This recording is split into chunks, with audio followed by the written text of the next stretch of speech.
Bismillahirrahmanirrahim. Assalamualaikum warahmatullahi wabarakatuh.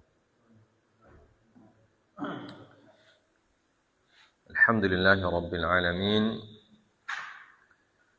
Hamdan yuwafi ni'amahu wa yukafi'u mazidah. Ya Rabbana walakal hamdu kama yanbaghi li jalali wajhikal karim wa 'azimi sultanik. Wa asyhadu an la ilaha illallah wahdahu la syarika lah. Wa asyhadu anna Muhammadan 'abduhu wa rasuluhu la nabiyya ba'dah.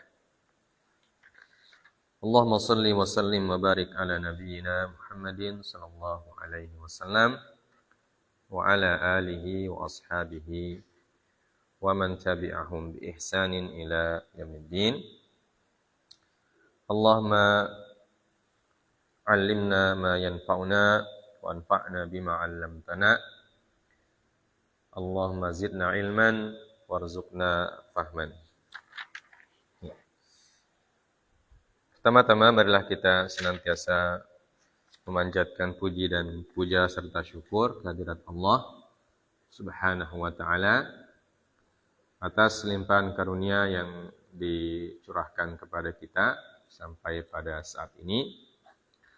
Salawat salam tak lupa kita kirimkan kepada Nabi Muhammad sallallahu alaihi wasallam serta para keluarga dan sahabat-sahabat beliau, para tabi'in, para atba' tabi'in dan seluruh kaum muslimin yang istiqamah menjalankan syariat beliau sampai hari kiamat.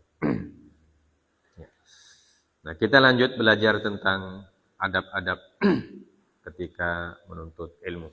Ya, dan tentu ini sebenarnya kalau kita belajar adab, ini bagian juga dari tazkiyatun nufus. Ya. Bagian dari pensucian jiwa, pembersihan hati. Ini kalau istilahnya orang masuk kategori tasawuf. Ya. Karena untuk menciptakan atau tujuan untuk tujuannya untuk mencetak orang-orang yang memiliki akhlakul karimah. Jadi setelah kita berakidah yang baik dan benar, ya, beribadah yang baik dan benar, kita juga membutuhkan akhlak yang baik dan juga benar. Ya. Dan itu semua tuntunannya ada dalam agama kita. Dan para ulama kita sudah menjelaskan. Ya, semoga kita dengan membaca kitab ini kita bisa mendapatkan 3 kategori thalibul ilmi itu. Ya. Itu thalibul ilmi yang punya akidah yang lurus, ibadah yang benar, dan akhlak yang karimah. Ya. Faslun, ya.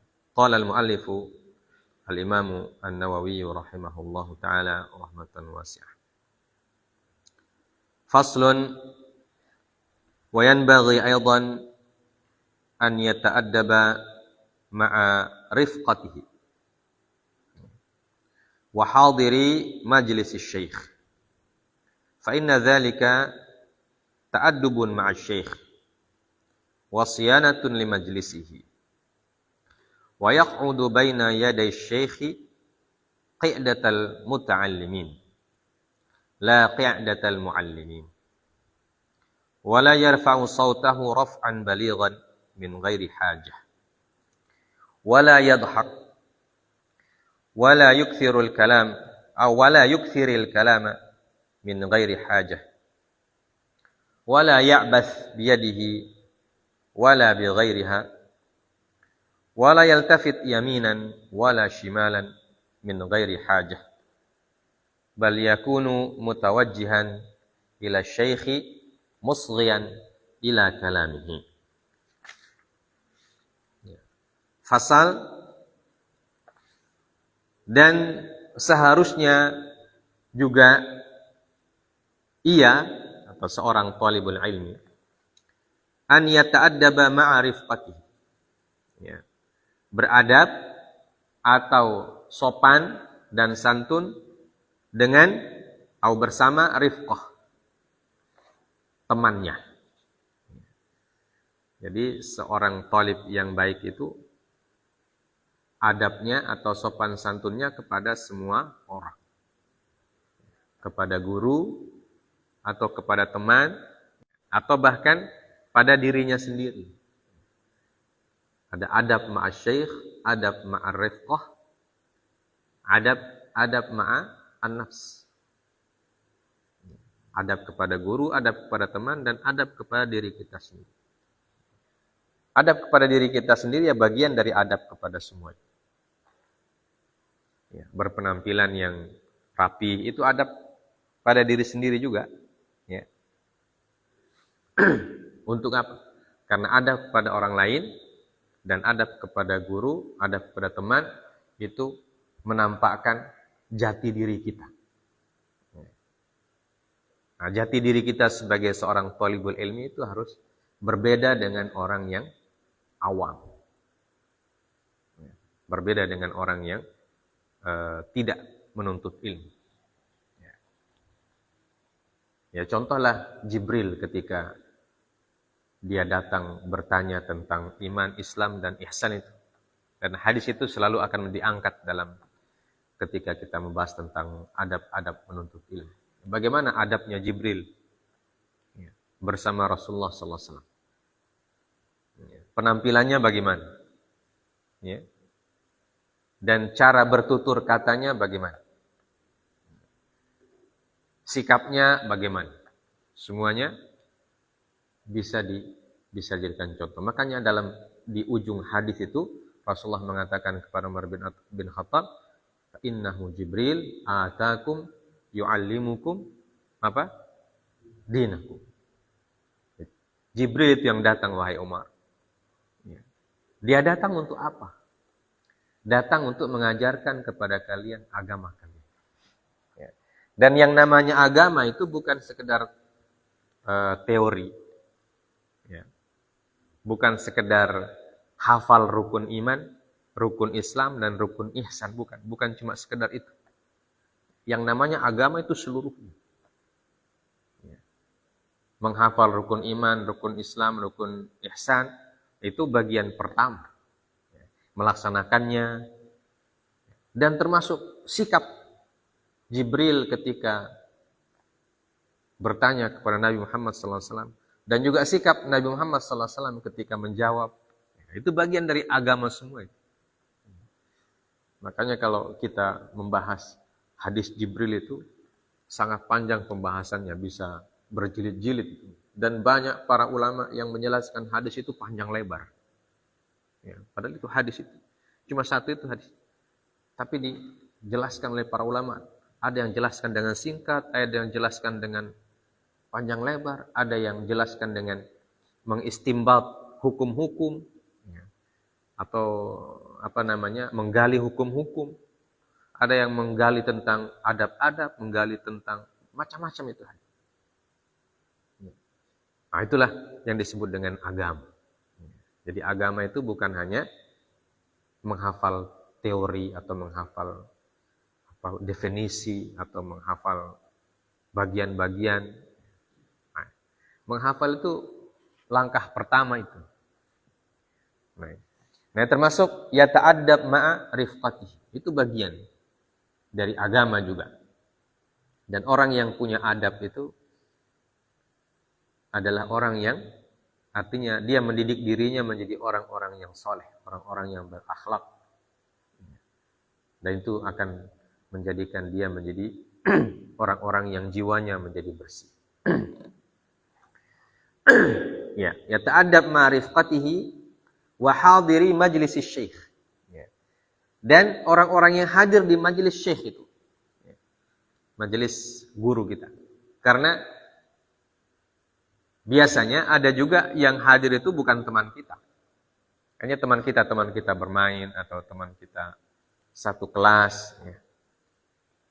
Tapi ada juga orang lain, misalnya ketika ta'lim, karena ketika ta'lim itu kan tidak terbatas orang, semua boleh ikut. Dan di antara orang yang ikut ada orang yang kita tidak kenal. Ada orang yang baru datang, macam-macam. Dan ada juga orang-orang yang memang sudah menjadi circle kita istilah sekarang, ya, menjadi apa namanya teman sejawat kita, ya, yang sama-sama belajar, sama-sama tinggal, sama-sama bahkan makan, sama-sama bahkan bertidur, bercengkrama dan seterusnya, berdiskusi. Nah, itu yang disebut rifqah atau rafaqah. Dari kata rafiq artinya teman. Tapi ada juga orang lain yang ikut hadir majelis syekh kita yang ya kita tidak kenal sama sekali. Ya. Nah, tidak berarti kita beradab kepada teman kemudian tidak beradab kepada orang lain. Seorang penuntut ilmu dia harus beradab kepada temannya, beradab juga kepada orang yang hatta dia tidak kenal. Bahkan mungkin ada orang yang datang penampilannya seperti apa? Dalam tanda kutip, orang yang baru tobat. Istilah kata sekarang, orang baru hijrah. Orang baru hijrah itu kan macam-macam. Ada yang bergambar tubuhnya. Ada yang macam-macam. Nah, orang seperti itu, bagaimana caranya kita mensikapi? Nah, biasanya ada yang salah. Orang seperti itu dipandang sinis, dipandang sebelah mata. Akhirnya karena dia dipandang sebelah mata, tidak jadi dia belajar. Ya, dalam hatinya, kenapa saya datang ke masjid kok tidak ada orang yang ramah? Ya, tidak ada orang yang menegur, tidak ada orang yang senyum. Nah, lebih baik saya kembali ulang ke circle saya, kok di sana senang-senang, tertawa-tertawa. Padahal dia sudah mau hijrah, mau bertaubat, mau belajar. Nah, itu banyak terjadi. Ya. Orang yang tidak jadi belajar agama karena melihat thalibul ilmi yang sudah lama belajar, sikapnya tidak pas. Ya. Mungkin karena kaget. Kita kan biasa dengan orang-orang yang baca Quran dan lain sebagainya. Ada perasaan gimana ya? Aneh gitu ya. Tiba-tiba lihat, batato ini orang datang. Langsung muncul sikap waspada. Hati-hati barang-barang. Jangan-jangan ini orang ada maunya.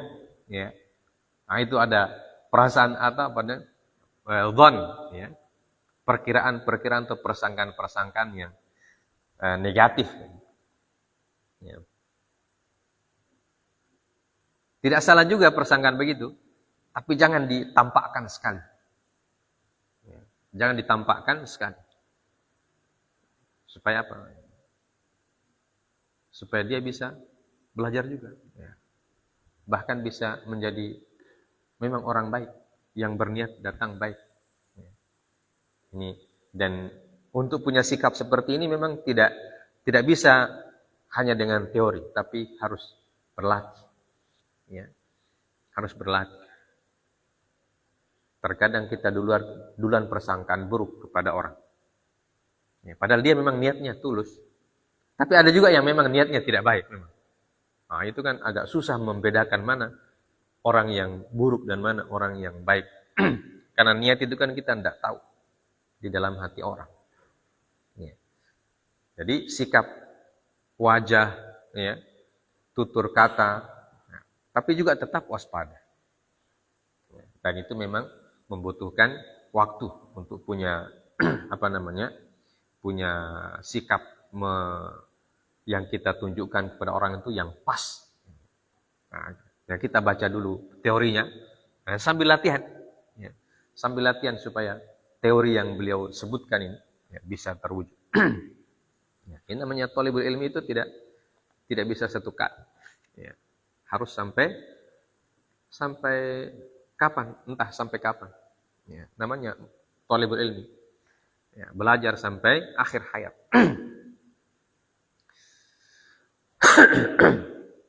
Kemudian lanjut beliau mengatakan, fa inna dzalika ta'addubun ma'asy-syaikh wa siyanatun li majlisihi.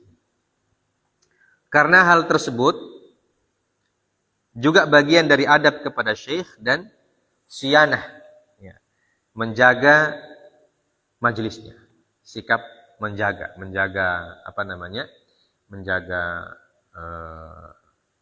wibawa majelis syekh kita. Jadi ketika kita beradab dengan teman, kita beradab dengan orang yang hadir di majelis itu berarti kita sedang menjaga syekh kita. Ya. Menjaga kredibilitas beliau, wibawa beliau. Karena biasanya orang menilai guru dari muridnya. Ya. Biasa, walaupun tidak selamanya apa yang dikerjakan murid itu sesuai dengan wejangannya syekhnya. Ya. Tapi begitulah lumrahnya orang menilai. Ya. Lihat orang macam-macam, kita tanya, siapa gurumu? Ya. Kalau lihat orang begini, yang tidak baik, biasanya, kamu belajar di mana? Siapa gurumu? Ya, Ustadz Fulan. Nah, langsung orang bilang, gurumu tidak ajar kah kau? Ya. Apa gurumu tidak pernah ajar ini yang begini-begini? Ya. Orang bisa, akhirnya gurunya yang jadi jelek. Ya. Kenapa? Bukan karena beliaunya yang jelek, tapi karena sikap muridnya yang dilihat oleh orang. Kemudian orang sudah menyamakan antara murid itu dengan gurunya. Oh, berarti gurunya yang ajar itu. Ya. Baik.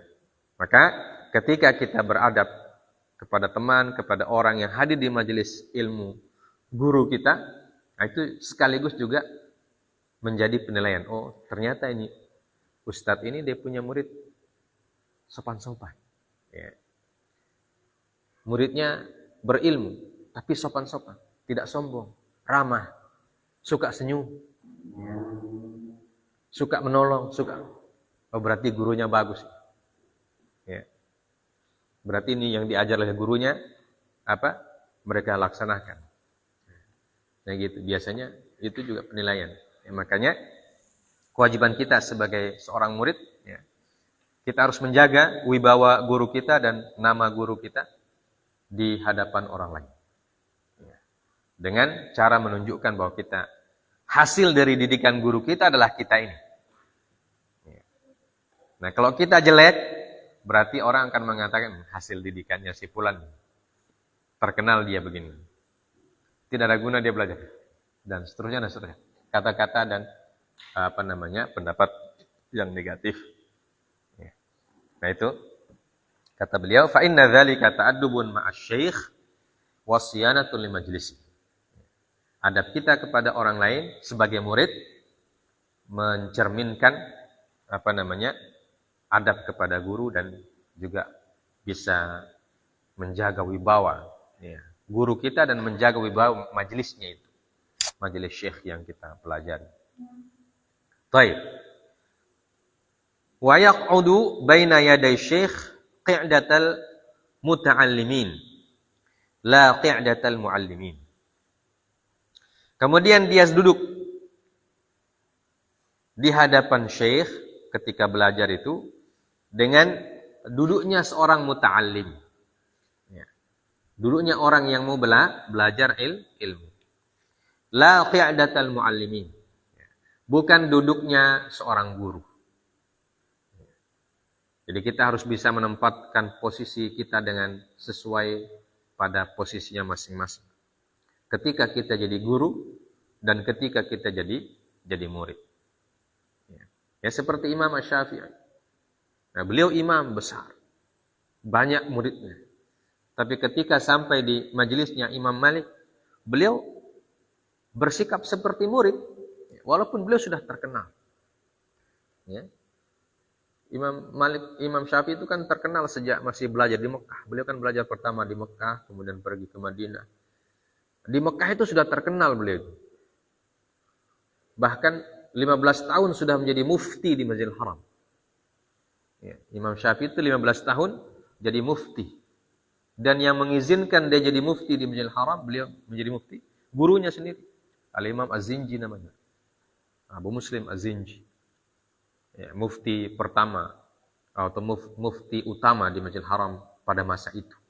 Yang menjadi guru utamanya Imam Asy-Syafi'i di Makkah. Dan Imam Az-Zinji memberikan izin kepada Imam Asy-Syafi'i menjadi mufti di Masjidil Haram. Itu tidak main-main jadi mufti di Masjidil Haram. Ya.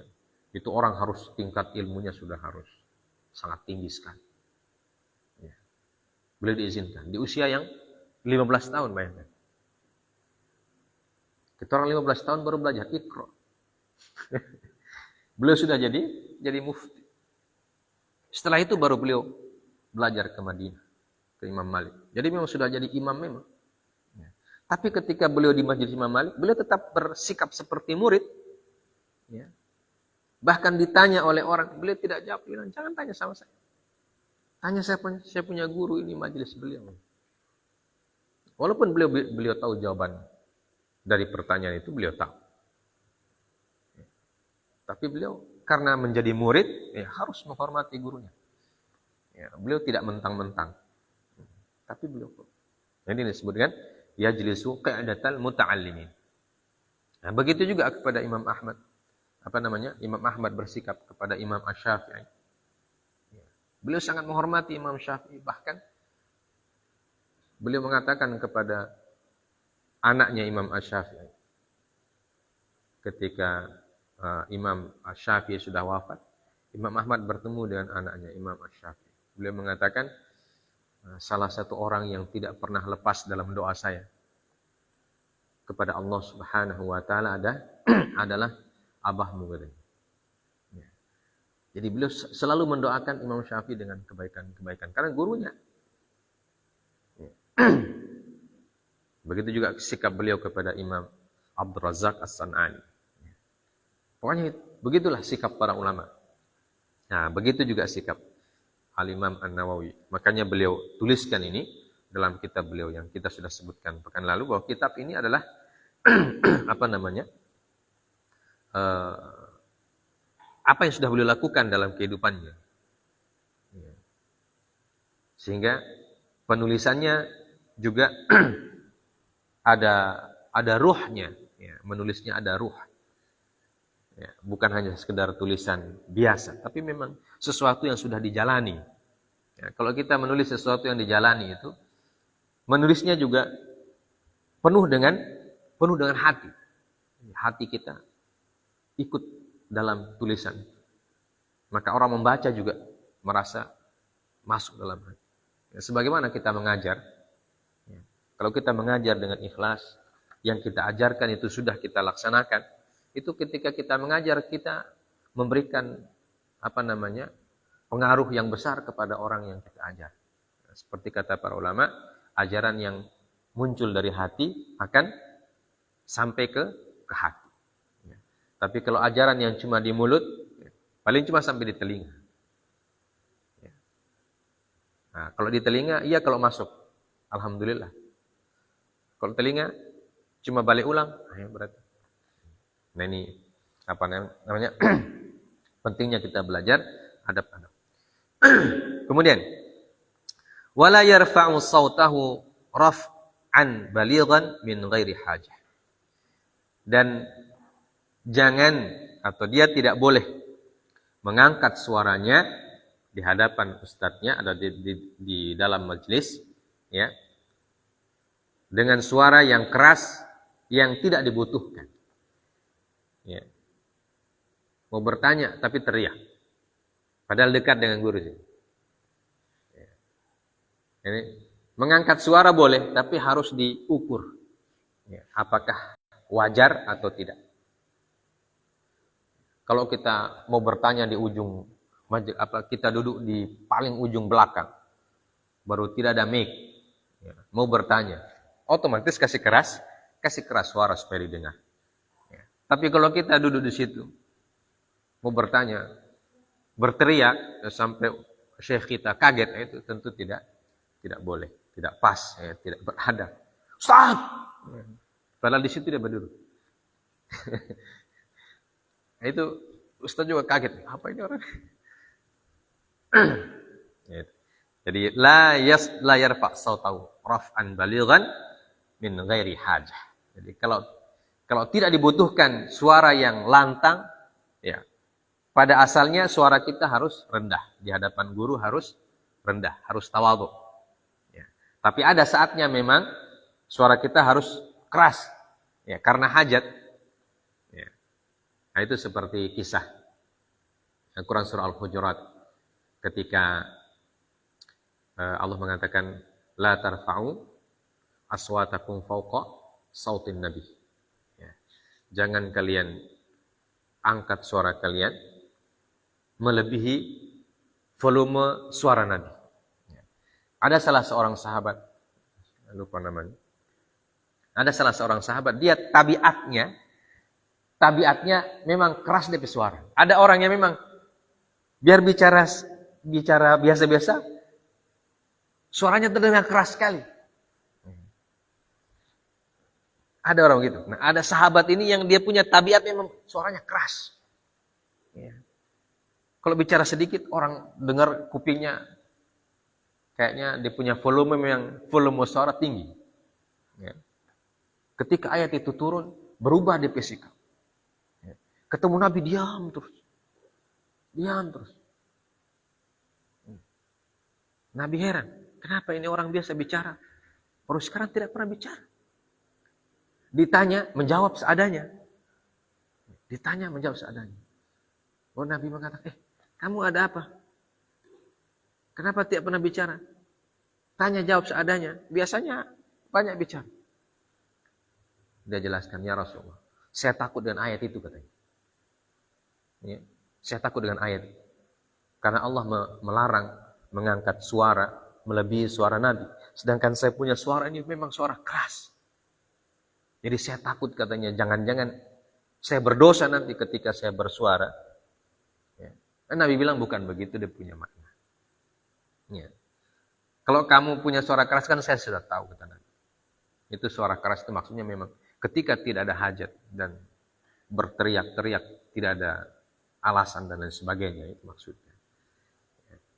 Nah itu ya. Makanya di sini diberikan diberikan kriteria min ghairi hajah. Ya. Jadi mengangkat suara di hadapan syekh melebihi suaranya syekh dalam keadaan tidak ada hajat untuk melebihi suaranya. Ya. Tapi kalau dalam kondisi memang suara kita keras, nah itu tentu tidak apa-apa. Ya. Walaupun demikian, jangan juga mentang-mentang suara keras di pinggir syekh juga tetap berteriak. Ya. Nah ini katanya, makanya beliau berikan garis min ghairi hajah, ya, yang tidak sesuai dengan kebutuhan. Jadi kita harus tahu ya, suara kita kasih wajar, bentuk tawadhu kepada syekh. Kemudian wala yadhak, ya, jangan tertawa tanpa sebab. Jangan banyak tertawa ketika belajar. Nah, tapi ada kisah menarik syekh dulu di kelas. Beliau bilang, menceritakan setelah sekian tahun mengajar di Indonesia. Ya, pertama-tama saya mengajar di Indonesia katanya, saya heran sekali. Anak mahasiswa Indonesia ini setiap jam tertawa. Saya bilang, enggak tahu apa sebabnya, tertawa. Terkadang materi serius mereka tertawa juga. Atau apalagi materi yang tidak serius. Materi seriusnya tertawa. Tapi setelah sekian lama saya mengajar, beliau mengatakan memang anak Indonesia memang suka tertawa. Akhirnya kita tertawa ulang di kelas itu. Jadi beliau bikin lelucon juga ini. Ya. Anak Indonesia katanya memang suka tertawa orang. Sedikit-sedikit tertawa. Ya. Materi serius tertawa. Saya bercanda, tertawa juga. Ya. Pokoknya tertawa terus. Ya. Dan yang kedua kata beliau, sedikit-sedikit minta izin keluar kencing. Kalau kita di kelas itu, kalau beliau datang, leluconnya Masya Allah. Yaitu lelucon beliau itu mengisahkan beliau pertama mengajar di Indonesia. Kemudian sekian tahun, beliau bilang, karakteristik mahasiswa Indonesia yang unik katanya salah satunya itu. Ya. Banyak tertawa. Kemudian yang kedua, banyak izin keluar kencing. Nah kita memang begitu kalau di ruangan ber-AC kan dingin sekali. Jarang yang bisa tahan kencing satu jam pelajaran itu. Pasti ada yang keluar. Padahal beliau tidak pernah keluar. Ya. Dari awal sampai akhir justru kita yang mahasiswa Baku ganti. Izin Syekh. Kemana? Hammam. Kencing.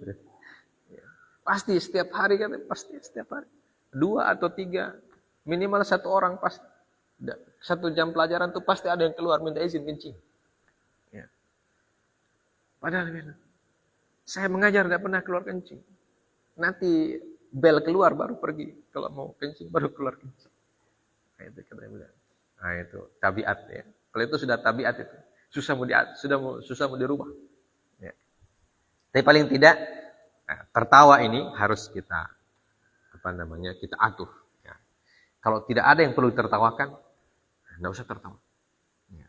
Tapi kalau ustadz kita bikin lelucon ya, dan lucu ya, otomatis tertawa juga. Jadi kalau ustadz kita bikin lelucon dan lucu, kemudian kita tidak tertawa, nanti heran juga dia, saya melucu kok tidak tertawa. Saya serius malah tertawa, ini terbalik, ini bikin masalah lagi. Ya.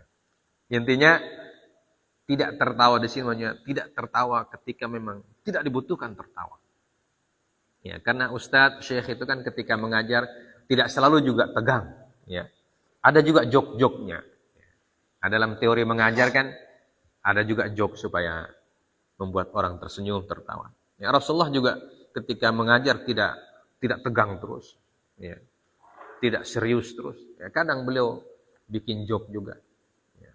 Seperti jok kepada siapa? Seorang sahabiah yang sudah tua itu, ya, yang sudah nenek-nenek. Rasulullah bilang tidak ada nenek-nenek di surga. Ya. Maka sedihlah sahabiah itu. Aduh, saya sudah nenek berarti tidak masuk surga saya. Tidak ada nenek-nenek di surga. Bagian dari jok itu, bagian dari sesuatu yang membuat orang bisa santai sedikit. Jadi tidak selamanya serius. Tapi juga tidak seluruh materi jadi lelucon. Ya. Tidak juga dari awal sampai akhir melucu terus. Tidak ada isi. Nah, semuanya lucu. Nah, kalau itu jadi pelawak orang. Tidak usah taklim, pelawak saja. Ya. Nah, ketika kita taklim itu memang serius. Intinya serius. Tapi 1 kali 2 kali, bolehlah bikin joke ya, supaya tidak tegang orang belajar. Ya. Nah kalau ustadz kita bikin joke ya, kalau lucu ya tertawa. Kalau kita tidak tertawa malah nanti dibilang, saya punya joke tidak lucu. Jadi, apa istilah sekarang? Garing ya. Ya, garing, ya. Kering, tidak lucu. Ya. Nah intinya ini, ketika kita bersikap di majelis, kita harus tahu, melihat kondisi, ya, kapan syekh kita serius, kapan bikin joke. Ya. Nah, kalau beliau serius, jangan sampai kita tertawa. Ya. Jangan sampai kita tertawa. Wala yukthiril kalama min ghairi hajah. Jangan banyak bicara tanpa adanya hajat. Jangan banyak bicara yang tidak dibutuhkan. Maksudnya. Apalagi pembicaraannya di luar dari materi yang sedang dijelaskan. Apalagi bercerita. Mau bertanya, tapi cerita dulu. Nah, ini orang itu sekarang lucu nih. Tanya Ustaz. Iya silakan. Sebelum dia bertanya, dia cerita dulu. Kemana-mana ceritanya. Nah, sering kita dapat orang. Baru kita tanya, pertanyaanmu apa? Belum Ustaz, belum sampai di pertanyaan ini. Belum sampai di pertanyaan. Saya mau kasih dulu, jelas. Nah, itu kadang tidak dibutuhkan itu bicara-bicara. Ya. Itu yang wala yukthiril kalam min ghairi hajah. Jangan banyak bicara. Ya. Apalagi ketika ustaz kita menjelaskan, kita juga bicara di situ. Jadi ustaz bicara, kita bicara juga. Kadang-kadang suara kita bicara dengan teman lebih keras daripada talinya ustaz. Jadi orang kan bingung, ini yang saya dengar ustaz atau itu fulan. Ya. Nah, ini tidak boleh. Wala ya'bath biyadihi wala bighairihi. Dan jangan melakukan hal-hal yang sia-sia dengan tangan, atau pulpen, ya. Pulpen dia menulis, tapi pulpennya dia kasih cetok cetok cetok cetok cetok cetok. Pulpennya begitu. Cetok cetok cetok cetok cetok. Apalagi pulpen yang mata empat. Dia pindah-pindah merah, hijau, biru, hitam, merah, biru. Jadi terdengar suaranya, cetak cetak cetak cetak. Merubah mengganggu konsentrasi. Ya. Sambil dia menulis, sambil dia mendengar ketak-ketak. Wala ya'bah. Nah, apalagi di musim di zaman sekarang. Ya. Kita menjelaskan, main HP. Ya. Nah, itu apakah HP itu dia menulis menulis materi taklim atau apa aja. Ya. Main HP babalas WA. Sementara taklim babalas WA, main HP dan sebagainya. Ya, jadi teknologi-teknologi yang ada juga ya terkadang membuat guru juga jadi prasangkanya buruk. Ini saya kasih taklim ke orang main HP semua. Ya. Jangan-jangan saya punya materi ini tidak menarik. Ya. Akhirnya Ustaz bilang, sudah jauh, saya tidak usah kasih taklim. Antum belajar jadi YouTube. Antum belajar hanya di YouTube bilang. Cari di YouTube banyak itu. Akhirnya Ustaz bilang begitu. Karena dia merasa tidak dihiraukan ketika dia mengajar. Padahal materinya mungkin dia sudah belajar baik-baik ketika. Karena kita kalau ngasih materi itu kan harus murojaah juga. Tidak bisa kasih materi baru tidak murojaah, tidak bisa. Pasti murojaah. Ustaz-ustaz besar itu murojaah dia. Jangankan ustaz. Para masyayikh, kalau ketika mau ta'lim, murojaah dong. Jadi sekian lama dia membaca untuk murojaah ketika hadir di majelis, murid-muridnya main HP semua. Dia bilang tidak ada guna. Kalau begitu dia bilang sama murid-muridnya, kalau gitu kalian belajar di YouTube saja. Sama Syekh YouTube, Syekh Google, ya. Atau Syekh Chat GPT, ya. Sekarang Syekh AI, ya. Belajar di situ dia. Tidak usah pakai guru. Nah, itu berbahaya juga itu kalau sudah begitu. Ya. Kenapa? Karena sikap kita kepada guru tidak pas, ya, tidak beradab. Jadi sebaiknya ketika kita belajar, ya serius, mencatat. Bahkan ada ditulis di media. Sekarang kalau di negara-negara Eropa, itu orang sudah kembali ke masa lalu dia. Mencatat pakai pulpen dan pakai kertas, pakai buku. Jadi tidak lagi pakai alat. Kalau kita orang ini kan mungkin karena kita teknologinya dapatnya akhir-akhir.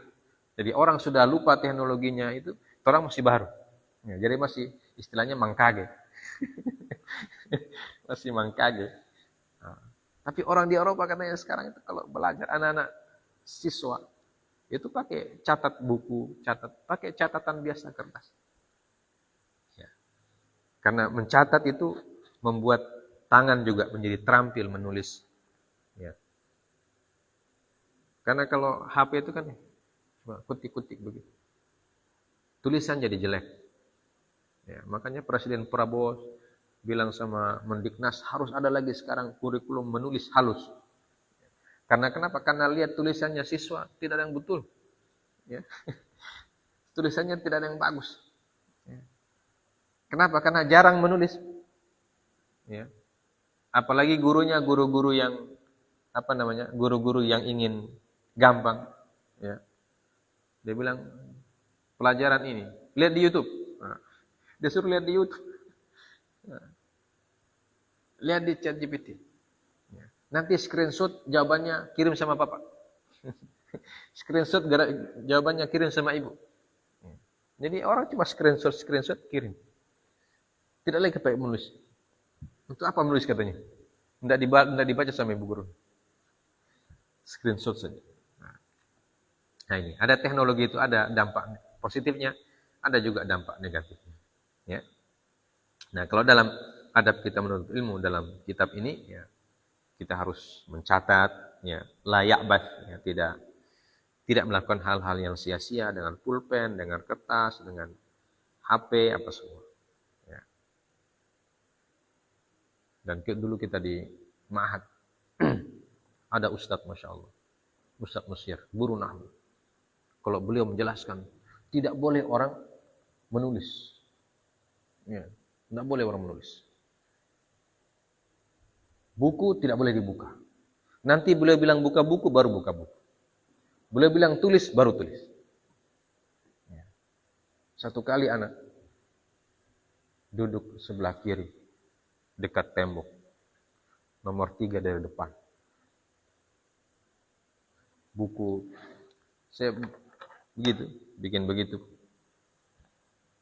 Buku saya tutup, tapi saya kasih batas dengan pulpen. Karena saya tidak paham apa yang beliau bilang. Pelan-pelan saya buka itu buku. Qadar Allah, jatuh pulpen. Begitu jatuh pulpen, beliau sedang menulis di papan tulis. Jatuh pulpen, kedengaran kan? Kan ruangan kelas sepi semua kalau beliau mengajar, sepi semua itu. Jatuh pulpen, langsung naik darahnya. Langsung dia bilang, marah-marah di situ. Saya cuma buat diam. Malu juga. Dimarahin sama saya. Ya. Nah itu. Ada guru yang begitu juga. Masya Allah. Itu pengalaman. Ya. Nah, setelah itu kalau beliau masuk, kita langsung takut semua. Ya. Kalau tidak ada perintah buka buku, tidak buka buku. Cuma satu kali itu terjadi. Selama 1 semester itu. Selama 6 bulan itu 1 kali itu. Ya Allah. Ya. Jadi malu juga kita diteriaki kan sama Syekh. Diteriaki di depan teman-teman. Karena teman-teman menoleh begini semua. Semua menoleh sama saya. Setelah istirahat baru mereka bilang, ente sih. Sudah tahu tidak boleh pegang pulpen, pergi pegang pulpen. Akhirnya jatuh. Ya, Masya Allah. Nah ini ya. Jadi layak bas biadi wala bi ghairihi. Wala yaltafit yaminan wala shimalan min ghairi hajah. Dan jangan menoleh ke kiri dan ke kanan tanpa ada hajat. Ya. Jadi posisi kita sebagai murid fokus ke depan. Ya. Jangan noleh kiri kanan. Ya. Jangan korek kiri kanan. Jangan macam-macam. Ini sikap talibul ilmi yang memang betul-betul talibul ilmi. Ya. Yang beliau sebutkan ini memang talibul ilmi. Makanya orang yang bisa mempraktekkan ini adab-adab, ya, jadi jempolan orangnya. Ya. Walaupun mungkin kalau di dunia sekarang kita pakai teori ini, orang tidak tertarik. Bilang, tak usah belajar sama Ustaz itu. Ya. Macam penjajah dia kalau dia mengajar. Tidak boleh bikin apa-apa. Belajar sama Ustaz yang lain saja. Ya. Yang lebih santai. Ya. Yang manggil sama teman pakai mas bro. Nah, itu dunia sekarang ya. Ya, makanya pengaruhnya juga begitu. Ya. Ilmu teorinya bagus, ya, tapi kurang akhlak. Ya. Pintar-pintar, otaknya cerdas. Tapi kurang tawadhu. Kenapa kurang tawadhu? Ya, karena adab-adab menuntut ilmu seperti yang disebutkan oleh para ulama salaf itu sudah dinilai kuno. Ya.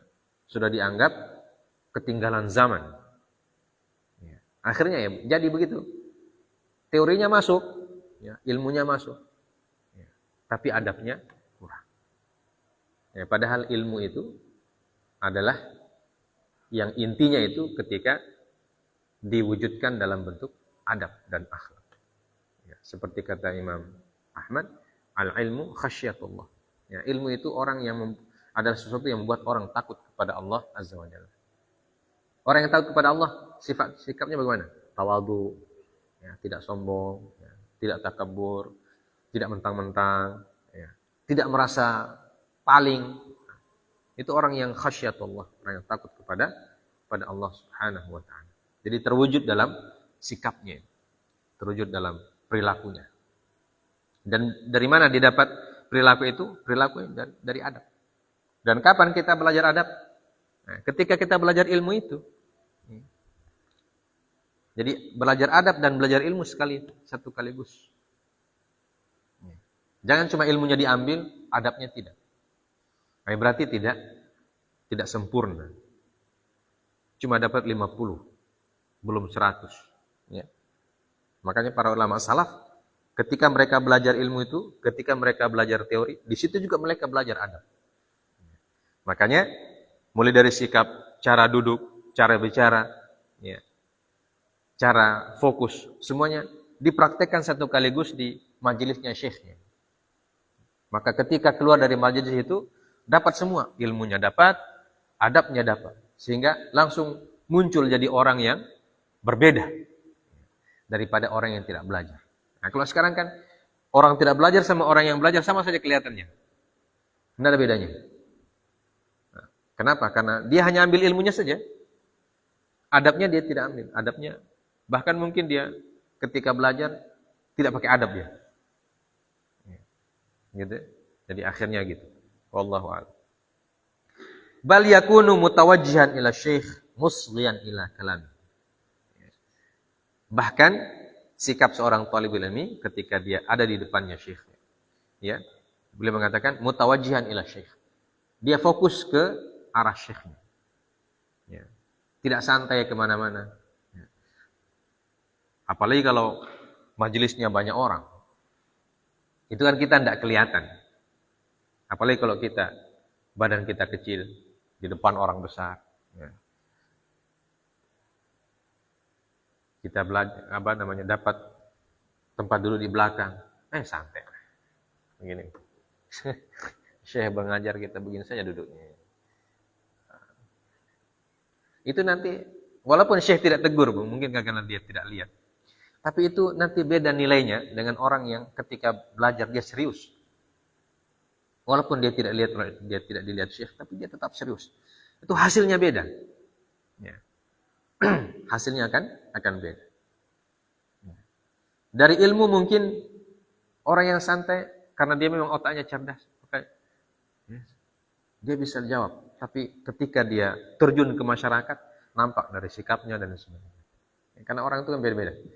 Ada orang yang memang pintar, ketika di kelas dia tidak terlalu serius belajar. Bahkan kalau kita fokus 100%, dia mungkin cuma 60%. Lainnya tidak tidur. Tapi nilainya ketika ujian, bagus-bagus ujian. Ada orang seperti itu. Ada juga teman-teman banyak. Orang-orang pintar. Di kelas ada yang tidur, tiap hari tidur ya. Tapi ketika dapat di ujian, bagus-bagus nilainya. Karena memang cerdas. Ya. Tapi apakah itu cukup? Tidak cukup. Tidak cukup. Kenapa? Karena kalau hanya ilmu yang kita dapat, adab tidak dapat, berarti baru 50. Belum lengkap. Nah, banyak seperti itu. Makanya Imam An-Nawawi mengatakan, ya, sebagai orang yang thalibul ilmi, apakah kita otaknya cerdas atau biasa atau sedang, ini adab-adab yang memang butuh kita aplikasikan ketika kita belajar. Andaikan nanti ilmunya mungkin tidak kita dapatkan semua, tapi adabnya kita dapatkan. Ya. Dan terkadang orang itu menghormati orang dengan adabnya. Ya. Menghormati orang dengan adabnya. Apalagi kalau kita pergi berdakwah di tempat yang jauh. Ya. Yang pertama dilihat kita punya adab. Tidak dilihat kita punya ilmu. Ya. Adab kita dulu dilihat. Sikap, perilaku, tutur kata, sopan santun, itu yang dilihat pertama-tama. Ilmu kita jarang ditanya. Ya. Jarang ditanya. Ilmu kita paling nanti muncul ketika ta'lim. Hadisnya kita hafal begini, kita hafal begini. Tapi kalau dalam keseharian pergaulan itu kan tidak ditanya. Yang ditanya, yang dilihat ya sikap. Bagaimana dia sopan santun. Ya. Kalau ilmunya tinggi, sopan santunnya tidak ada gunanya orang alim. Ya. Dia punya sikap tidak bagus. Sombong dia bilang. Angkuh dan seterusnya. Ya. Waliyadzubillahi min dzalik. Nah, ini perlunya kita mempelajari dan mempraktekkan. Ada pada ketika kita belajar ilmu itu supaya jadi supaya jadi beriringan dia antara ilmu teori yang kita dapatkan dan juga ada pada perilaku, sopan santun, tindak tanduk, ya, perkataan, ya, budi pekerti dan seterusnya. Nah, sehingga ketika kita keluar dari majelis, kita jadi orang yang memang dari sisi lahiriah sudah dianggap orang baik, ya. Nah, ketika kita ditanya ilmunya, kita tahu juga jawabannya, itu menjadi nilai yang plus. Ketika perilakunya bagus, adabnya bagus, sopan santun bagus, nah, ditanya ilmu, jawabannya bagus, itu orang, ini memang mantap ini, bilang. Sudah tidak ada duanya ini. Ya. Yang begini orang yang kita cari, guru yang kita cari yang seperti ini. Atau talibul ilmi yang kita cari seperti ini. Adabnya bagus, ilmunya bagus. Baik. Ini pasal yang kesekian, ya. Nah, tinggal 2 pasal atau 3, insyaallah kita lanjutkan pekan depan. Subhanakallah bihamdik, asyhadu an la ilaha illa anta, astaghfiruka wa atubu ilaik. Wassallallahu ala nabiyyina Muhammad wa ala alihi washabbihi wasallam. Wa akhiru da'wana alhamdulillahirabbil alamin. Assalamualaikum warahmatullahi wabarakatuh.